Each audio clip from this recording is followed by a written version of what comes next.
रहमत हो, कतन ये वकील का कभी ये शेवा ही नहीं हुआ, वतीरा ही नहीं हुआ।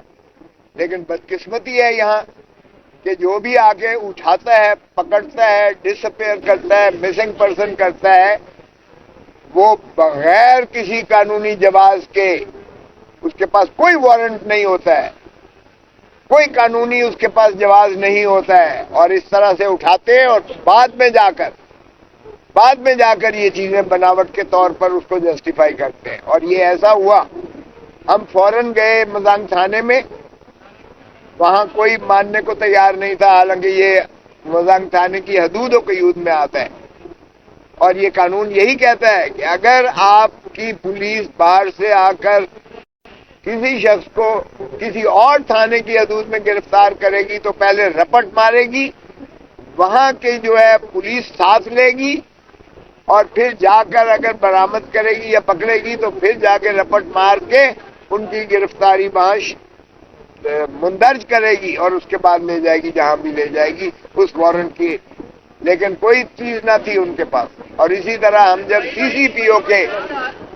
सीसीपीओ साहब के पास सिविल लाइन उनके हेडक्वार्टर में गए तो वहां सीसीपीओ साहब गायब थे, और काफी डीएसपी ने कोशिश की हमें हरासा करने की।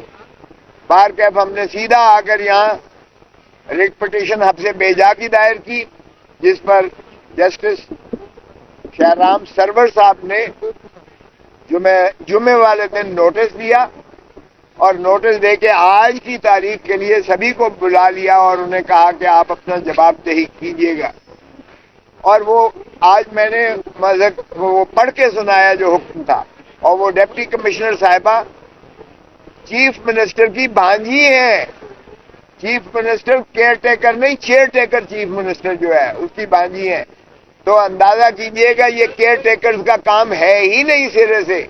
और क्या लिखती हैं ऑर्डर में, 14 तारीख का फरमाते हैं कि 14 को 11 साढ़े 11 बजे एसपी ने इत्तला दी कि एक शख्स जिसका नाम बैरिस्टर नहीं लिखा, जिसका नाम शेर अफजल मरवत है, वो केपीके से आया है और उसका पोटेंशियल है टू क्रिएट कि वो लॉ एंड ऑर्डर सिचुएशन को खराब कर सकता है। तो जज साहब इस पर काफी हंसे भी, तो उन्होंने सरकारी वकील साहब को कहा कि पोटेंशियल तो आपका भी है, आप भी कोई ऊट पटांग बात कर सकते हैं। अगर पोटेंशियल की बुनियाद पर, यानी आपका वो खसूसियत या खवास है कि जिससे आप एक जो है कोई लाकानूनियत की कैफियत पैदा कर सकते हो, ये स्पेक्यूलेटिव आउटरीच की कोई गुंजाइश कानून में नहीं है।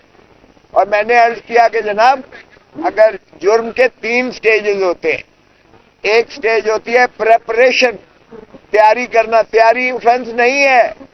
दूसरी स्टेज होती है अटेम्प्ट, जब कोई उसकी कोशिश करता है जाके, और तीसरी होती है उसका इर्तिकाब करना।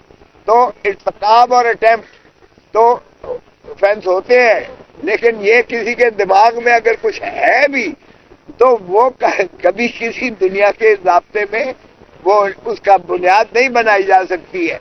और यहाँ बुनियादी हकूक जो है, बुनियादी हकूक, right of life, right of liberty, right of movement, ये जिसने भी ये मजमूम काविश की है उसने 2 सूबों के दरमियान तसादम की कोशिश की है।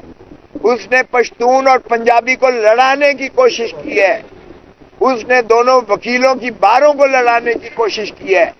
ये अगर फतूर किसी का है तो ये इशूइंग अथॉरिटी का है, केयर टेकर हुकूमत का है कि वो एक फसाद चाहते हैं, एक फतूर है उनके दिमाग में। ये मरवत के दिमाग में कोई पोटेंशियल नहीं है, लेकिन यकीनन जिसने ऑर्डर किया है वो मुल्क का दुश्मन तो हो सकता है, वफाक का दोस्त नहीं हो सकता है।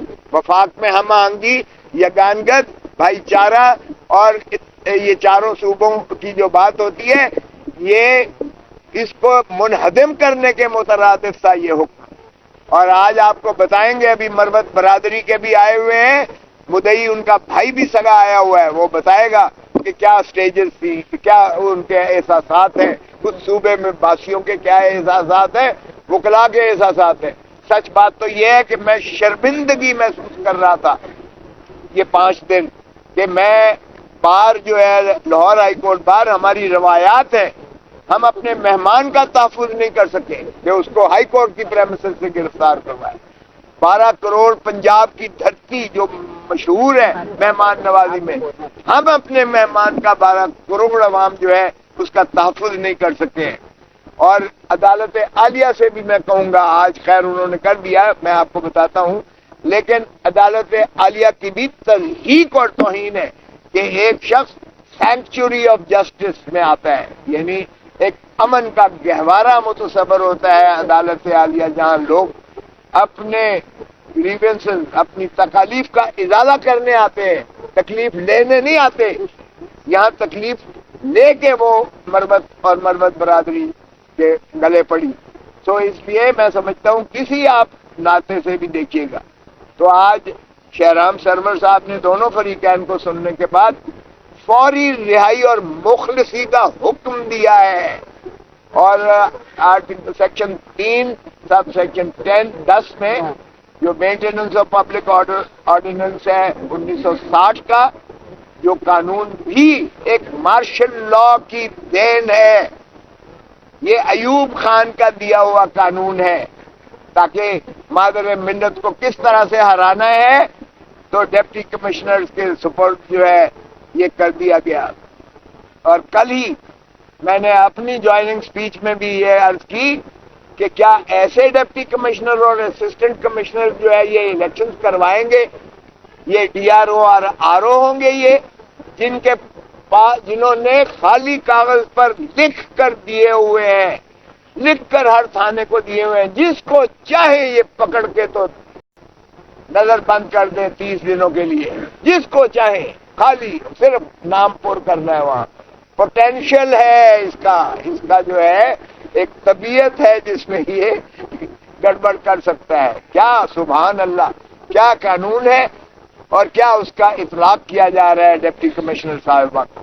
سو میں سمجھتا ہوں کہ آج شہرام سرور صاحب نے کہا ہے، میں نے تو عرض کیا کہ پی ٹی آئی کا کوئی کارکن، کوئی پاکستانی محب وطن سوچ بھی نہیں سکتا ہے کہ وہ تخریب کاری کر کے املاک کو نقصان پہنچائے، کیونکہ یہ ملک پاکستان کی جمہور عوام کی ملکیت ہے، اور کوئی اپنی ملکیت کو نقصان کرنے کا تصور نہیں کر سکتا ہے۔ ہم نے سنوارنا ہے دھرتی ماں کو، ہم نے اس دھرتی ماں کو بگاڑنا نہیں ہے۔